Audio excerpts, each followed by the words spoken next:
So last year I spent a lot of time making a best things of 2020 list, and it was really wasted effort because it was still probably the worst video I made in that year.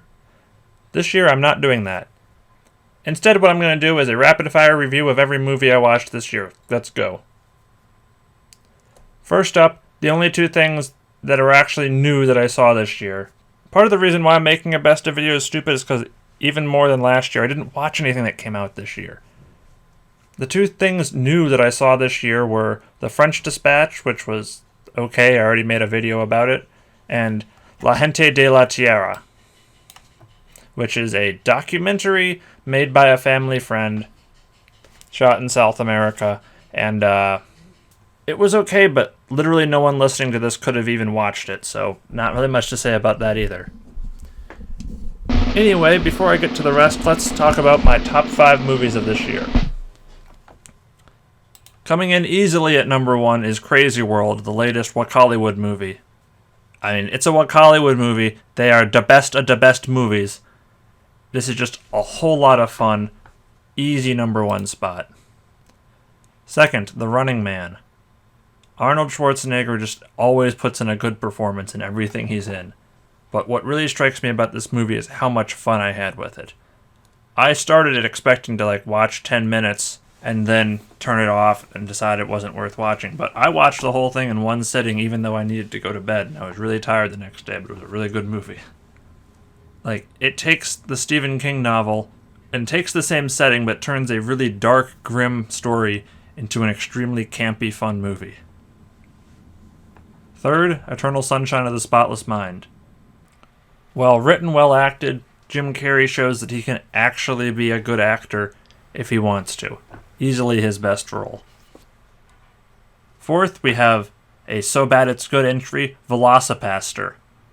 This is absolutely garbage schlock that doesn't take itself seriously at all, but it's great. It's about a priest who is pierced with some magical arrow while he's in China, don't ask why, and gains the ability to turn into a velociraptor when he's angry, like the Hulk. He uses that power to kill a bunch of evildoers in town and also fight off some ninjas. Fantastic movie. And lastly, Reservoir Dogs. I've been watching more Tarantino movies, and this is, I think, the best one. I did not enjoy it the most, but in terms of acting, it's the best. I couldn't stop watching it. It is gripping, extremely suspenseful, even if I really did not like most of the characters. And now we're going to divide the rest of this list into a few sections, which we'll have some time codes for. First up, the one people are most likely to want to hear about, animation.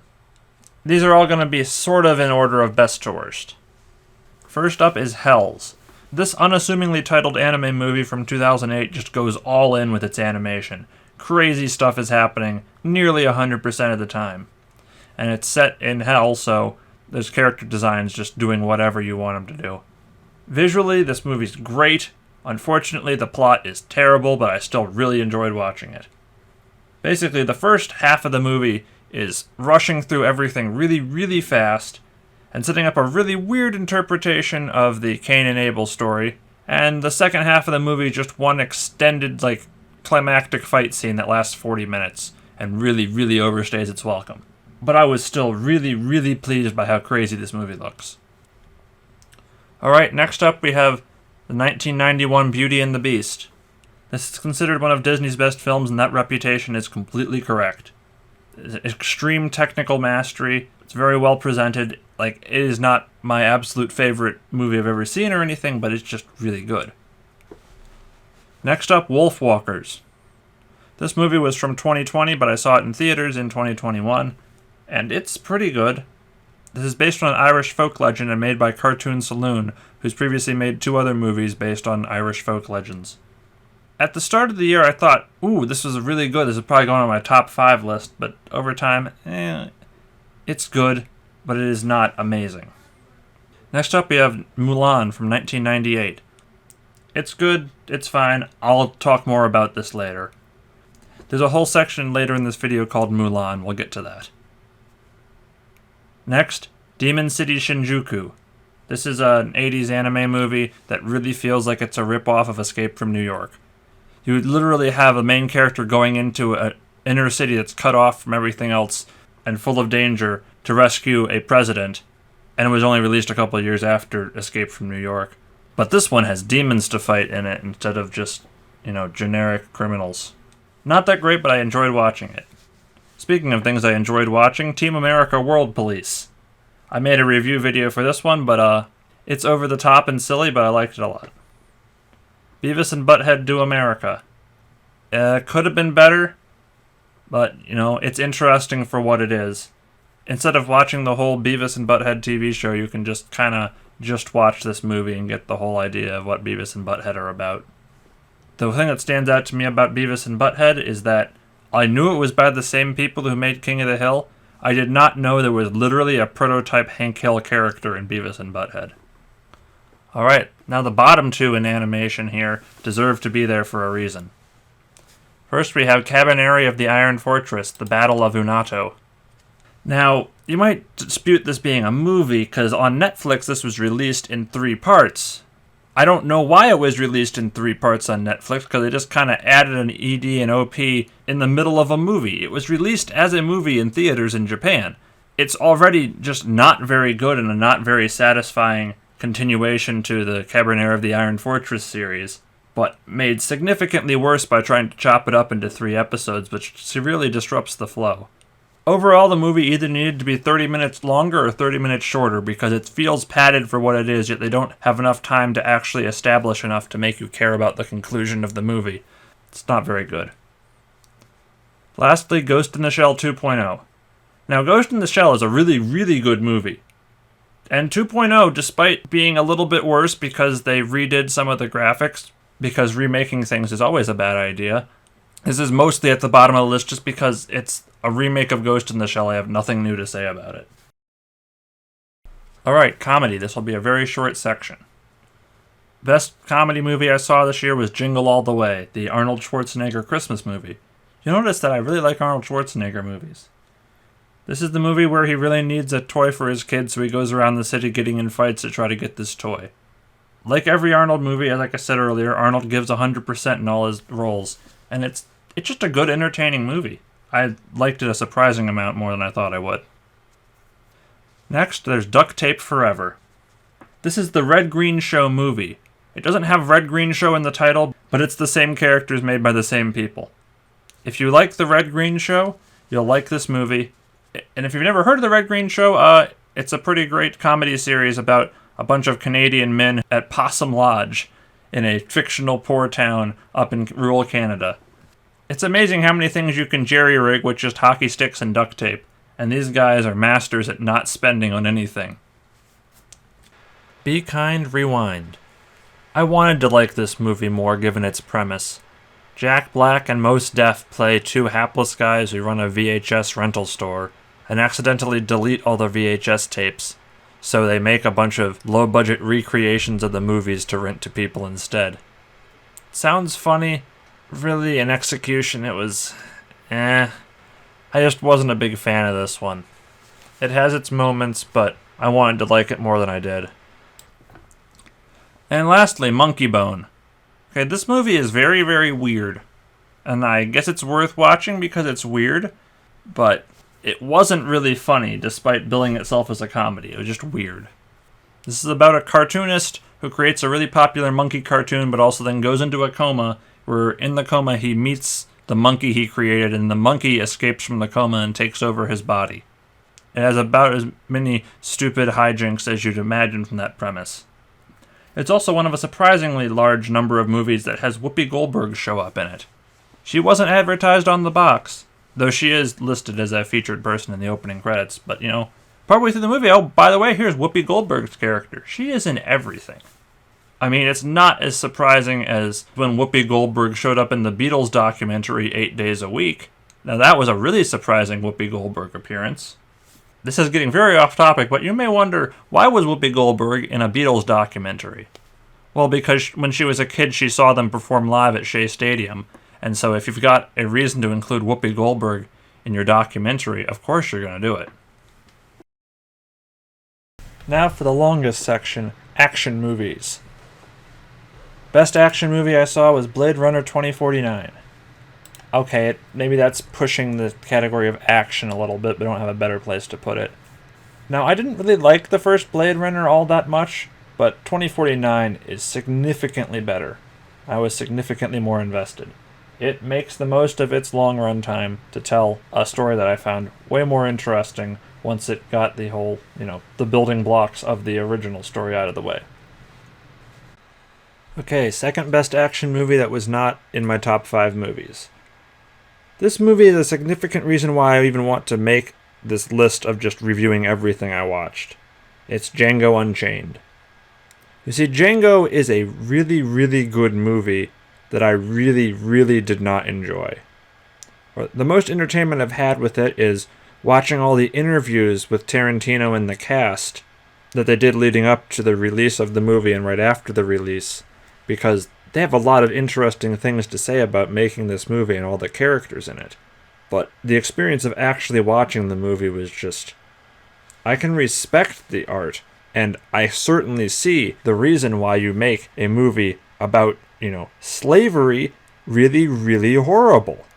But Tarantino has a lot of horrible things happening in a lot of his movies.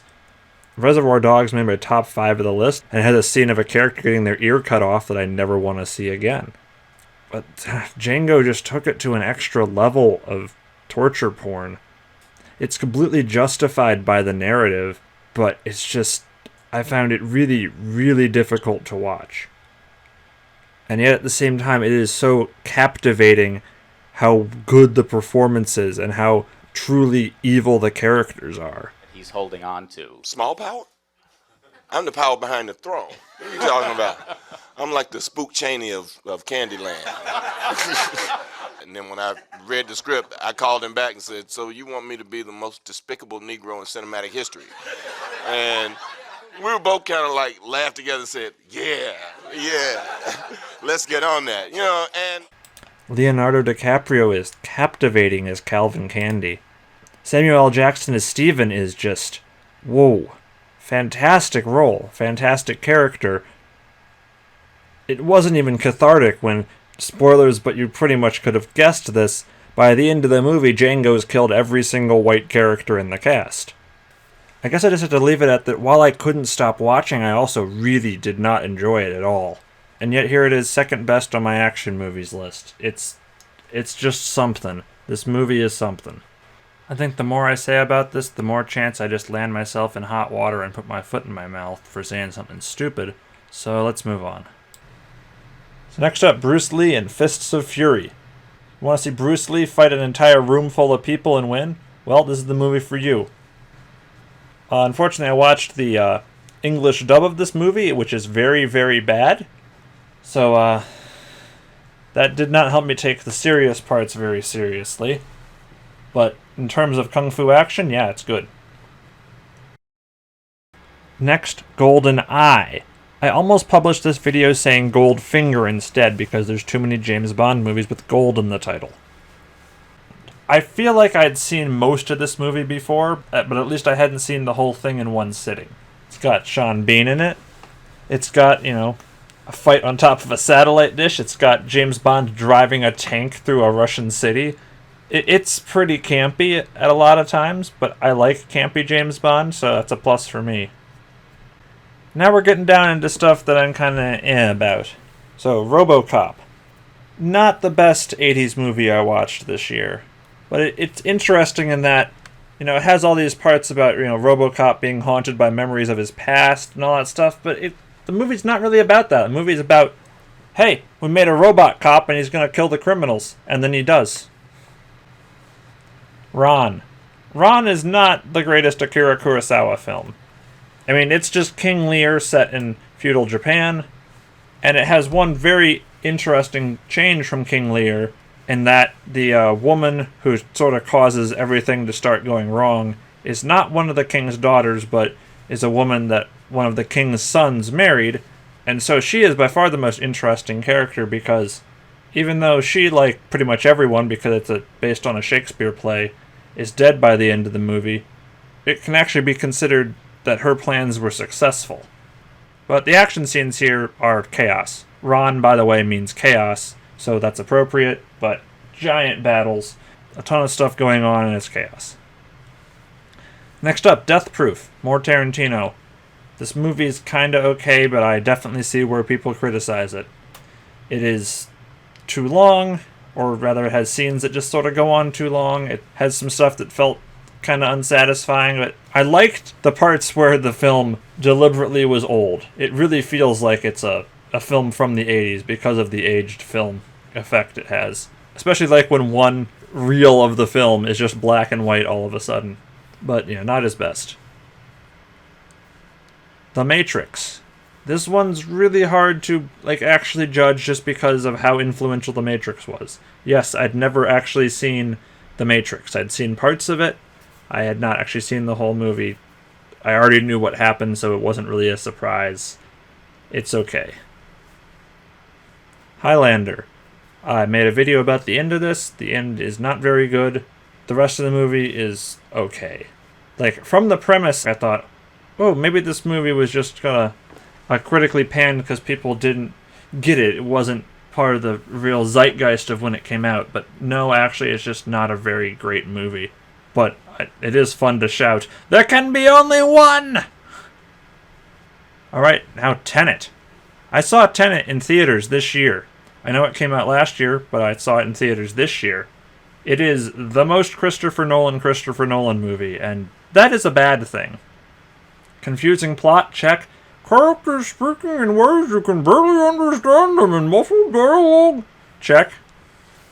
Things that maybe make more sense if you watch them more than once, but hey, I saw it in a theater, I couldn't just rewind it, check. When Christopher Nolan said that he'd been working on this script for 10 years, I believe him, because this seems like the type of movie that you've been working on for too long, so you can't even recognize whether it's good or not anymore. Because this movie is not good. 13 Assassins.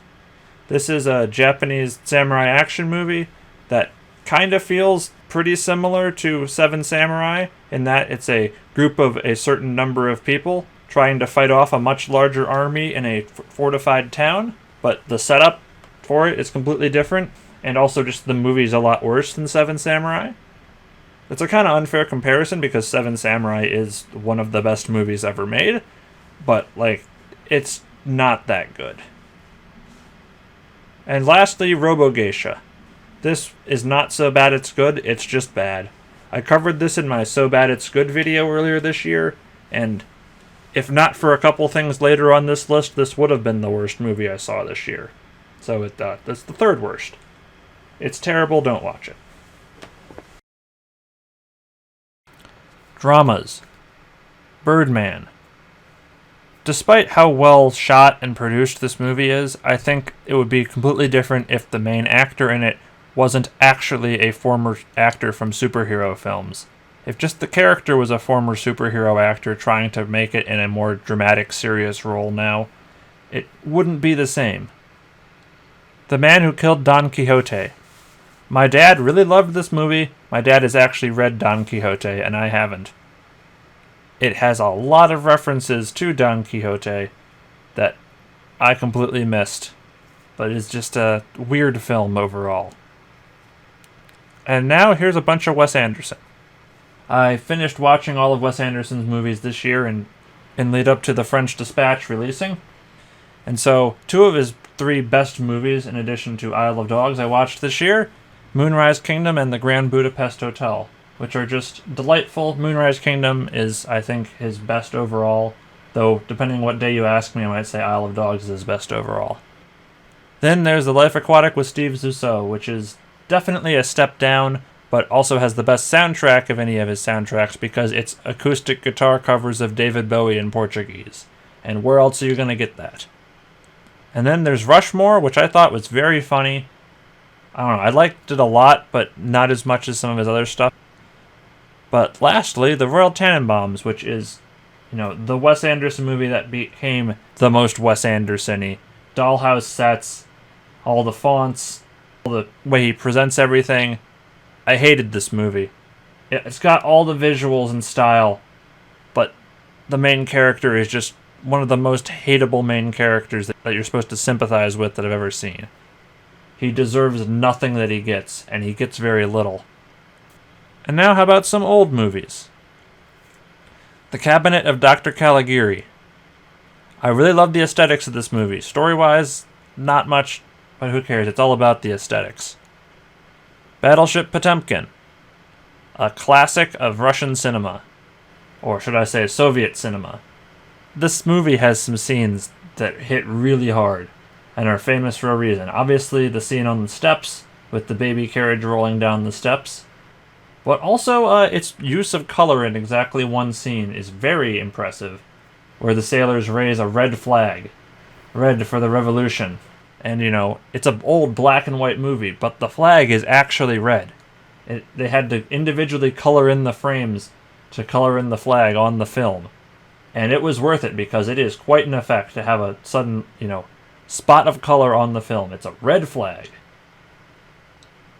And lastly, in terms of old movies, The Good Old Naughty Days. This is a documentary about old pornography. Or at least it was billed as a documentary about old pornography. Mostly it was just a collection of really old pornography. Which is, and I don't really recommend it unless you want to watch exactly that, because that's pretty much what it is. If you thought anything in porn was new, no, actually they've been doing basically everything for the last 100 years. Well, they didn't have pizza delivery 100 years ago, but, basically everything else. Did someone order a baked sausage pizza? I did, but I don't have any money. Why the fuck did you order? Alright, last few sections of movies. First, Other. K through 12. Where do I even start with this? I don't know. So you probably have not heard of the music artist Melanie Martinez unless you've really closely followed the careers of people who got their start on The Voice.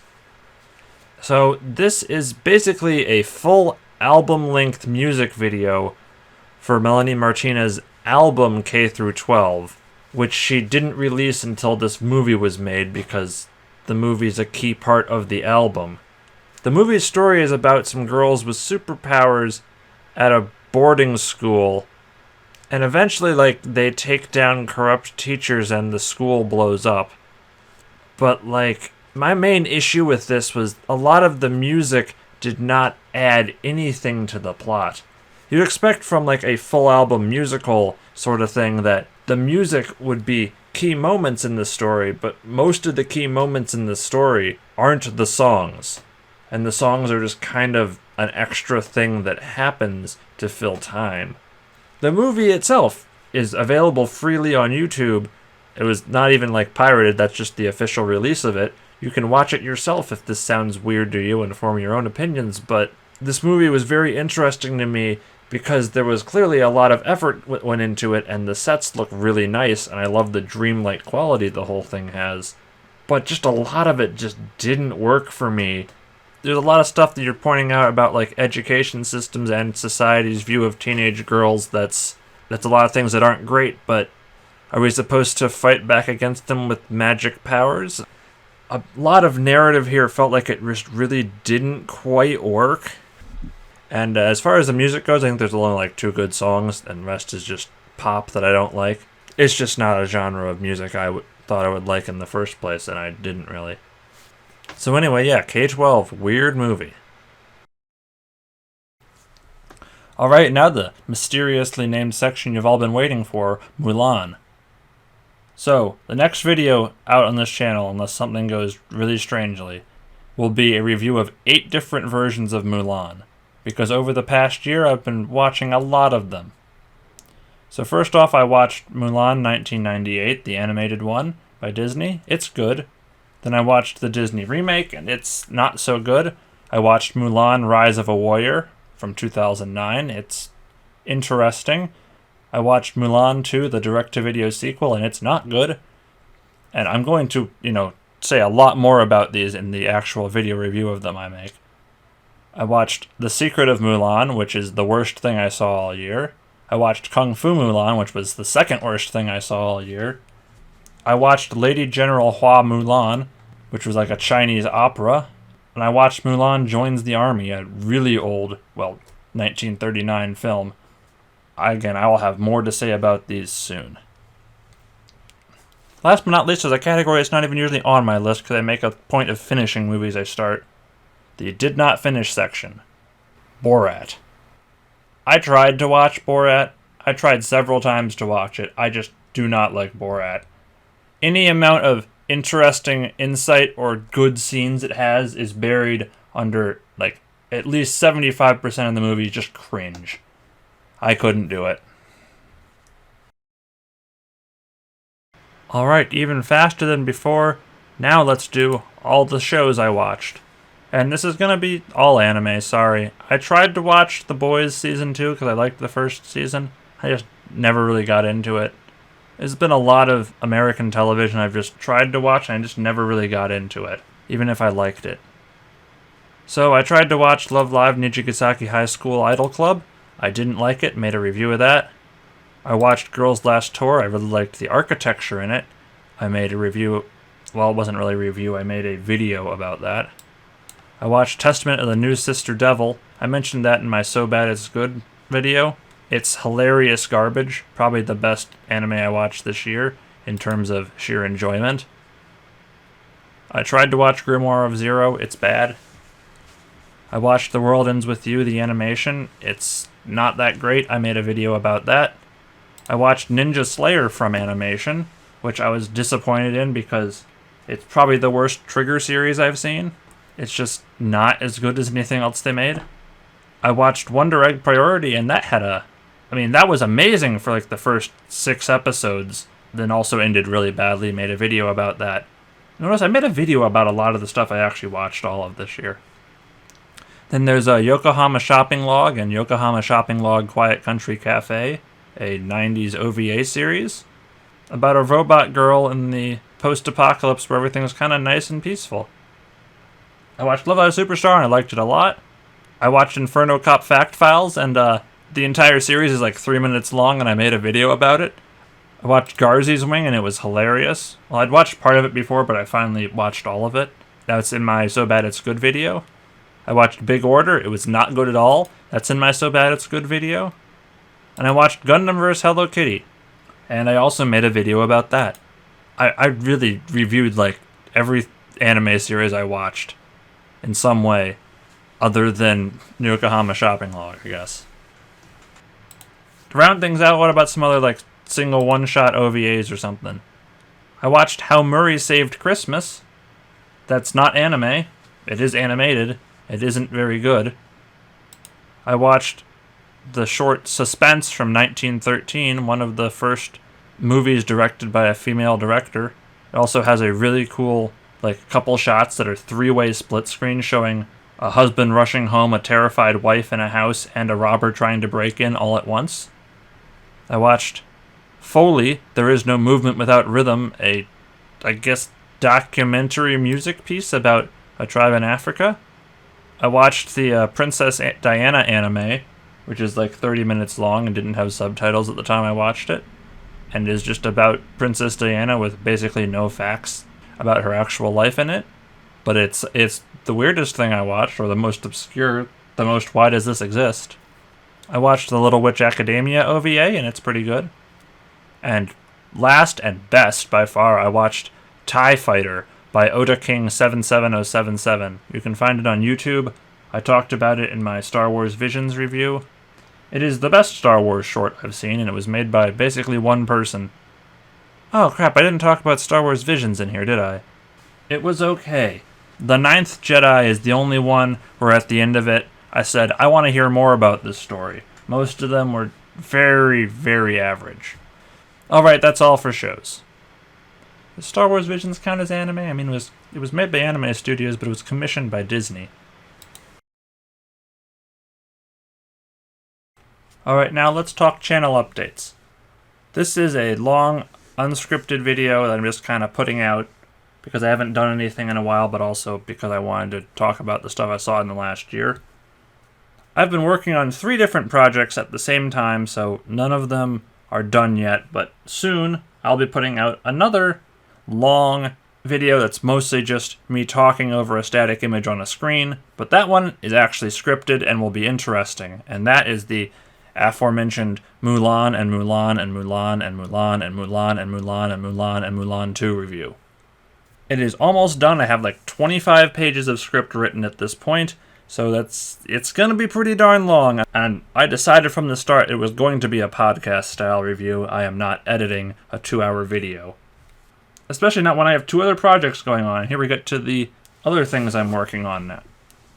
So the other 2 things I'm working on are, 1, this was originally going to be the next video I put out, but I've started working on other things instead, as is typical.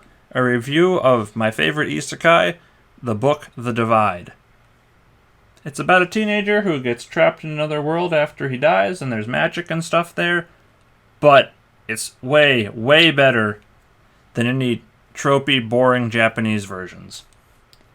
I don't have like a really short way of saying you should read this, but that's okay. I'm going to make a pretty lengthy video basically telling you why it's good and why you should read it.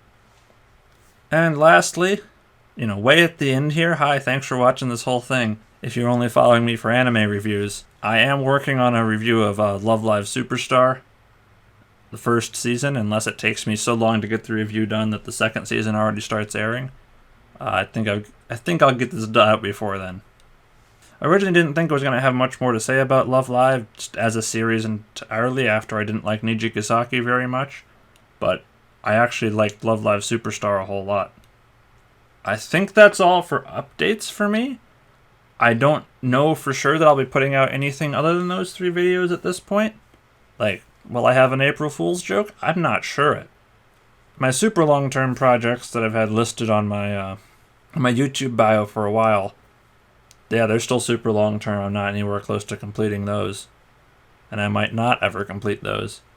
But to add a third thing to that super long list, I also want to do a long video about the Dragon Riders of Pern series. But who knows how that'll go. We'll see what kind of reception my Divide video gets. I might just not have the YouTube demographic for anyone to care about anything I say about books. Thanks for watching. I know this video is not really going to get good, analytics or reviews, but that's okay. I'm working on better stuff. And it's not like my other recent videos have been big hitters I need to keep up with or anything anyway. This has been my meaningless Namey. I'm out.